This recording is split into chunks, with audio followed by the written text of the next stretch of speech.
Sukarelawan yang menamakan diri Komunitas Jokowi Prabowo 2024 atau Jokpro menggelar deklarasi dan dukungan agar Jokowi bisa menjabat presiden untuk ketiga kalinya berdampingan dengan Prabowo Subianto.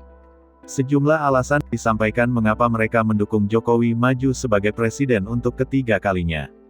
Penasihat Komunitas Sukarelawan Jokpro 2024, M. Kodari mengatakan majunya Jokowi sebagai presiden pada pemilu mendatang bersama Prabowo Subianto akan mampu menekan ongkos politik dan menghindari benturan warga.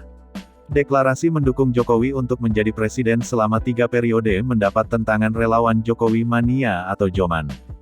Ketua Umum Joman, Immanuel Ebenezer mengatakan wacana dukungan untuk Jokowi 3 periode bertentangan dengan semangat reformasi dan membahayakan demokrasi. Menanggapi wacana Presiden 3 periode, pihak Istana melalui staf khusus Presiden bidang komunikasi, Fajrul Rahman, mengatakan Presiden Joko Widodo mematuhi aturan yang termuat dalam UUD 1945 terkait soal jabatan presiden. Menurutnya Presiden Jokowi juga menolak wacana jabatan presiden 3 periode. Pasca reformasi, masa jabatan presiden diatur hanya 2 kali menjabat. Untuk bisa membuat masa jabatan presiden 3 periode, membutuhkan amandemen kembali Undang-Undang Dasar 1945.